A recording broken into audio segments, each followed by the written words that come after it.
Hi guys, in this video what I'm going to talk about is how to get closure if you are in a narcissistic relationship and why it's very difficult to get closure. Well, first of all, there's two types of closure in a narcissistic relationship. One is the closure that you need to provide to yourself by going no contact, and then the other one is the psychological closure. So let's talk about why it's really hard to get closure. Well, first of all, the narcissist will never give you closure. Excuse me, really bad allergies. Even in dysfunctional relationships where there was cheating, there was betrayal, there was lying, there was fighting, maybe things got dysfunctional, there might have been addiction. You can still talk about it. There may be very hurt feelings, but usually you'll talk about it. You'll have a conversation. There will be some level of communication where you can get some closure in a normal, even a dysfunctional or unhealthy relationship. But not with a narcissistic relationship. The way they look at it is, one, they think they own you, and if you are ending the relationship, you may have seen them for who they really are. And if that's true and you expose them and you saw past their mask, then realistically, you're not really a good source of supply for them anymore. But later on down the road, if you've done some healing, and you've gotten well, you might have the miscalculated idea that you can go back and still interact with the narcissist, which is a really bad idea, by the way, for your own healing. But, once you start, if you're you may have, they may have ended the relationship because you were starting to hold them accountable, or you were setting boundaries, or you may have been expecting some equality or some fairness, or you did some work on your codependence and you started to learn some healthier boundaries, and you were no longer tolerating this uneven relationship where they're up here and you're down here. And if this happens, if you are leaving them, if you're discarding, I hate to use that word, but if you're leaving the relationship, they can be very vindictive and very sort of childlike, very immature. They do not like to give you closure. They really like to keep that window open, so at some point in the future, they can come back and extract more narcissistic supply from you, especially if you are sort of, they haven't totally sucked you dry. Sometimes they will discard because they've literally sucked everything they could out of you, and you're chronically depressed, or you have autoimmune issues. You may literally have no money left to give, no energy left to give, nothing left to give, because you're sucked dry. Or you might have had a personal trauma, something bad that you went through that you're coping with that's outside of them, and you're not able to give them the sort of supply or attention that they require. They really like this idea that you are still obsessing about them, that you're thinking about them. They love drama. They love to feel important. And they just love this idea that, that you can't get over them, or you're still ruminating about them. In that way, they're still getting narcissistic supply from you. It may not be the positive kind of narcissistic supply, but they'll take any kind of food, whether it's negative or positive. They prefer validation and worship, but they'll settle for having you be afraid of them or intimidated by them, because remember, these are toddler bullies. And so because of that, what you have to do is actually provide your own closure. It may have been 10 or 20 years you may have been with this person, and out of the blue, they discarded you. Remember, you are dealing with somebody who is severely insecure on a level that even people that are deeply codependent have a hard time understanding. They are empty inside for the most part. It's like a wind tunnel. They really require outside validation to feel important or to feel anything. And so sometimes if the relationship ends, I'm so sorry, I just have the worst asthma right now. They will do a smear campaign, and they will do that so that they can keep the mask on. If they think that you're about to discard them, or that you're starting to be onto their bullshit, then they may start this subtle smear campaign so others think that you're to blame. The people that are both of your mutual friends, they might know that it's not true, right? But the narcissist might have been working on the people that don't really know you or really don't know what's going on in the relationship. And they may have been planting these seeds for quite some time about your character. Most of it's probably total BS. But the people who know you will not believe the narcissist. You have to remember, this person, this narcissist, they're mentally ill.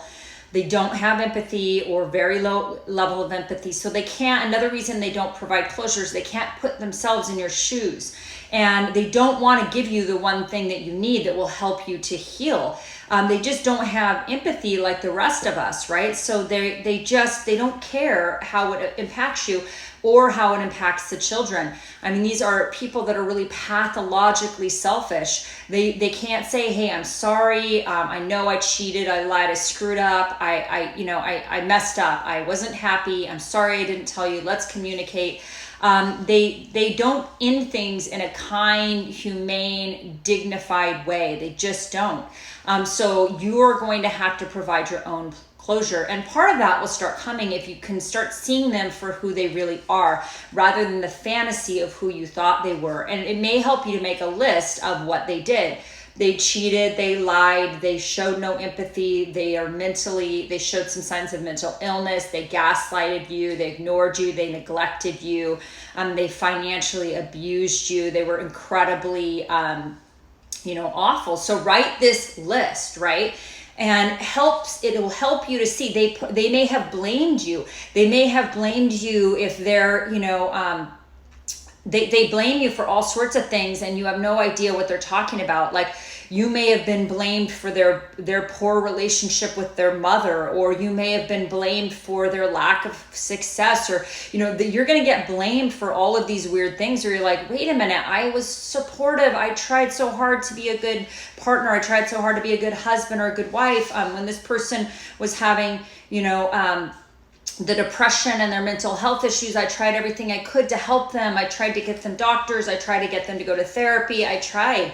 And they are going to, they may be blaming you for everything that's wrong in their life. You got to keep this in mind. This is a really hard one to accept, but if you're dealing with a narcissist, like, they didn't do this to you. I know that this is all sorts of horrible things that they did, and you feel like very personal. They didn't do this specifically to you. They did this because this is who they are. This is their character. These people, this is what they do to everyone. They lie, they cheat, they steal, they manipulate, they gaslight. This is what they do to everyone that they're in a sort of intimate, or where there's an expectation of an intimate relationship with, right? This may not be what their mask is to their friends at work or their other friends, but if there's an expectation of intimacy, like these people, most of them cheat, most of them lie, they manipulate. That's just them doing what they do. It's actually not personal, but man, is it hard to accept that when you've been in the relationship with them, because you feel like it's very personal and very painful.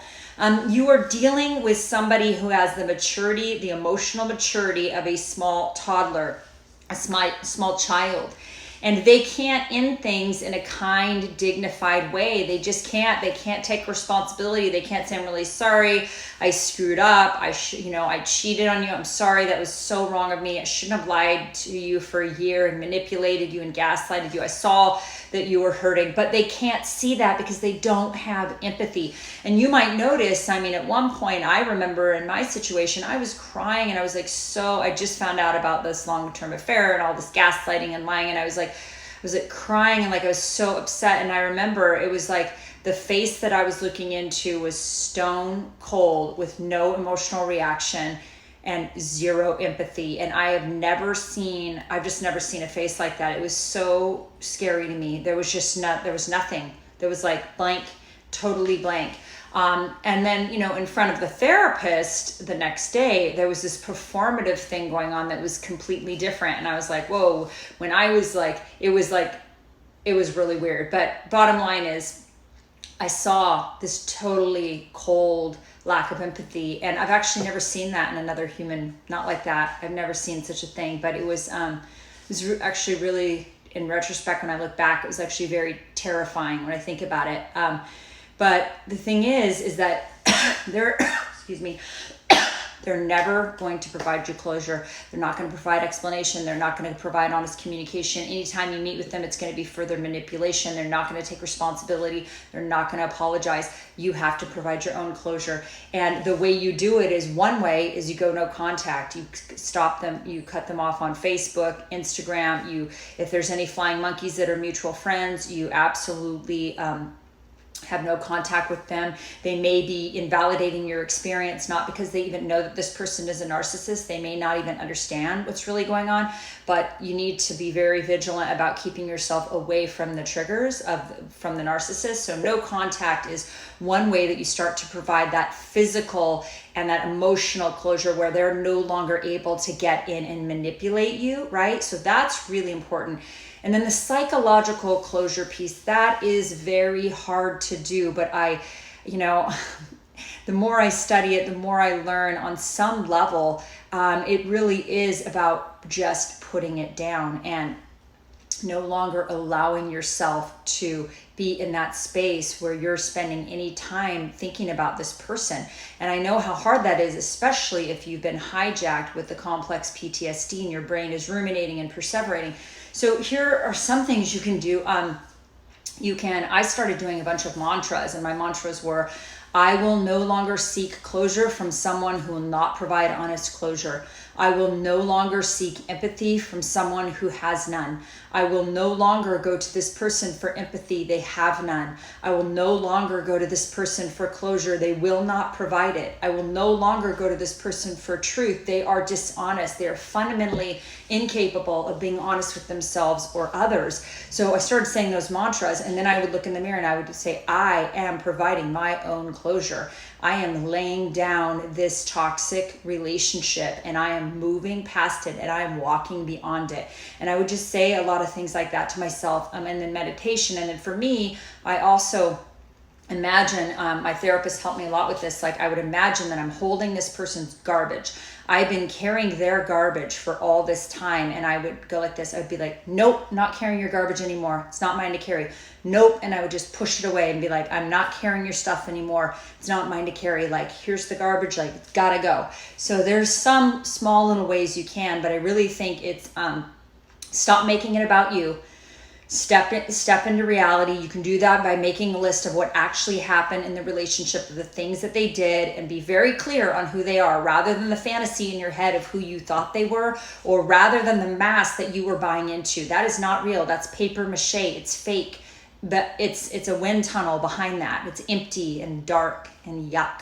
You don't want that. You want to be with real people, authentic people, honest people, truthful people, people that are seeking a spiritual path. And none of us are perfectly honest or perfectly authentic, but the people that are trying, the people are sending their true selves to relationships, not people that are sending, a false self, an ambassador, a representative. Like, we really, really want to surround ourselves with truth tailors, or I don't know, I'm sorry, I'm not saying it right, but people that speak the truth, and we want to seek the truth. So if you're looking for the truth, then surround yourself with people who are also looking for the truth. I read something recently that the 5 people that you spend the most time with, those are the ones that you're going to be the most greatly influenced by. So I started thinking about the 5 people I spend the most time with, and those people they tell the truth. They have incredible integrity. They have honesty. They have big hearts. They have incredible empathy. These are kind people that are loving and generous, and they have generosity of heart and spirit. And I was like, oh my gosh, I'm so grateful that the 5 people I spend the most time with are really amazing people. So I don't know if that's helpful for you, but again, you're going to have to provide your own closure. And I'm so sorry for that, but you cannot go to that person for anything. They have nothing to give you. They have nothing to give anyone. They're not whole. They're not integrated. They're not well. You're going to a mentally ill person for some assistance, and that's not a very smart thing to do. So thank you so much. I hope you're having a wonderful day. Sorry about all the coughs in this video. We have fires here in California, and I've been dealing with a lot of sort of asthmatic symptoms from that and some problems. So anyway, I hope you're having a great day. And if you want some private coaching, go to www.coachkat.org, and I'd be happy to speak with you about private coaching. Thanks so much. Bye-bye.